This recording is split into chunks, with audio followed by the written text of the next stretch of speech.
And welcome into FedEx Forum, where the Memphis Grizzlies are going for 11 in a row tonight as they host the Cleveland Cavaliers. Clayton, Collier, DaMichael Cole with you here. I didn't know it was Casual Wednesday, man. I appreciate you jumping in. Most definitely. Look, I hop on the road bright and early in the morning. I'm trying to get back home, get as much rest as I can before that flight to LA. I told DaMichael he was jumping on here last second, so I appreciate you coming in, man. As I mentioned, Grizzlies, 11 in a row they're going for tonight. It's the franchise record is 11 wins. They said that last year. They weren't healthy back then. They're healthy now at full strength. We're starting to see what they can do. DaMichael, I mean, is this a matter of just having some, sub 500 competition along the way, or are we really seeing, hey, this is what this team can do? It's a little bit of both. You're seeing what this team can do because we're finally seeing the full starting lineup play a prolonged period together, but it's also a little bit of that too. You beat the Kings and Pelicans during this stretch, but the rest of the teams have kind of been around 500. You beat the Pacers, who are a good team, throughout the season pretty much, but no Tyrese Halliburton, no Miles Turner, so they were undermanned as well. But you know what? You beat what's on the schedule, and they're doing a great job of that. And no Donovan Mitchell tonight as well. How impactful is that when you don't have the leading scorer, you don't have a guy that can put up, 70 points in a game? Well, it is very impactful because he is, one of the best two guards in the game right now. But you know what, think about it? They got this guy named Darius Garland. They got this guy named Karis LeVert, Evan Mobley. They got guys who can put the basketball in the basket. Kevin Love, NBA champion, shooting behind us. They have him as well, so they're not short on scores. And by the way, they're the number 2 rated defense, right behind the Grizzlies. So this is going to be a game. I feel like, offensively they'll miss what he brings, especially probably in the late fourth quarter, the early part of the game, and those type stretches. But overall, I think the Grizzlies still have a formidable opponent on their hands. Now, I know it's something we're getting used to at this point, right? A double-digit win streak for the Grizzlies year after year now happening, but 10 games in a row, they haven't just won 10 straight games. They've done it by scoring 115 points in each of those games. The last time that happened was the Showtime Lakers. I mean, just in terms of excitement and rarefied air that we're seeing from this team, I mean, what do you have to say about just how dominant and exciting the Grizzlies have been? It's the defense. It's the defense. When you play great defense like that, it leads you to easy scoring opportunities, and the Grizzlies are feasting in transition. They're taking advantage of those opportunities. We see all the transition dunks. We see Ja dunking on guys. We see Brandon Clark dunking on guys. All of that starts on the defensive end. They told us after the last game, said, you know what? Offense isn't really a huge emphasis.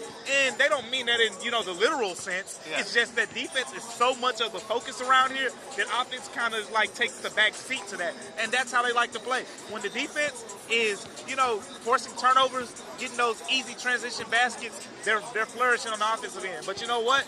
This team that they're going against have played 5 games in January. 4 of those opponents have been held under 115 points. And the Cleveland Cavaliers have the lowest scoring, points allowed defense. This is the ultimate test for the big run that the Grizzlies have been on.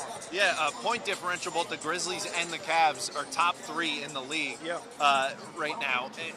And that's with Donovan Mitchell, but nonetheless, you still have a very capable Cavs team tonight, for sure. Especially when it comes to interior defense. Now, we saw it against the Phoenix Suns. They bet Ja to take the 3 early on, and he took them. He made 5 of them. He was 5 of 8 in the first half. Then once they had to respect him, he was just driving to the basket. Didn't take a 3-point shot that entire second half in that game.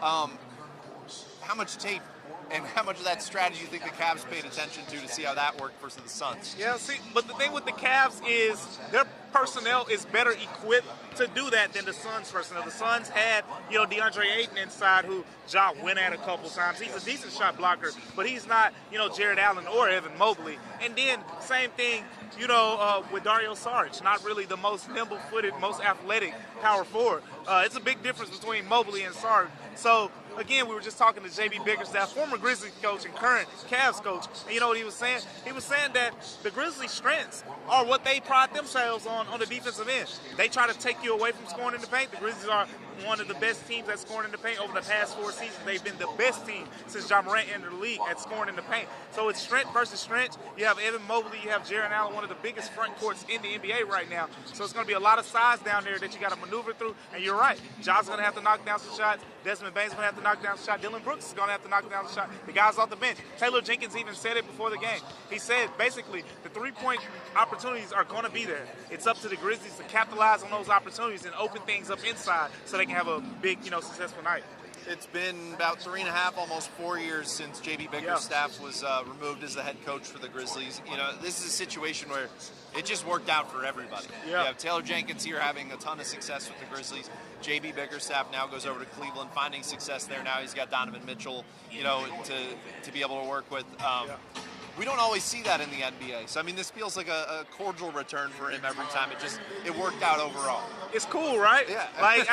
You remember J.B. Bickerstaff. He was always a great guy, and he was always, someone that was easy to reach out to, someone easy to talk to, and, just a great man overall. So it's good to see, when you're put in those situations as coaches, the situation that he was put in, he wasn't given the most talented roster in the NBA when he was with the Grizzlies. And, we were talking to him earlier, actually, about rookie year Jaren Jackson Jr.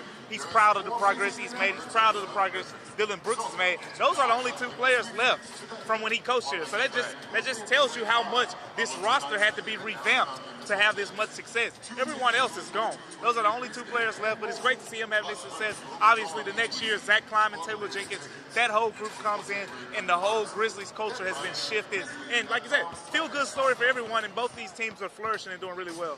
Now that said, as you know, these Grizzlies look for any opportunity to get an edge. Yeah. I think I found one for Dillon Brooks. Yeah. Back when he was here, when JB Bickerstaff was the head coach, I think it was Garrett Temple starting over Dillon Brooks way back. When you think he's thinking of that, trying to psych himself up for this game?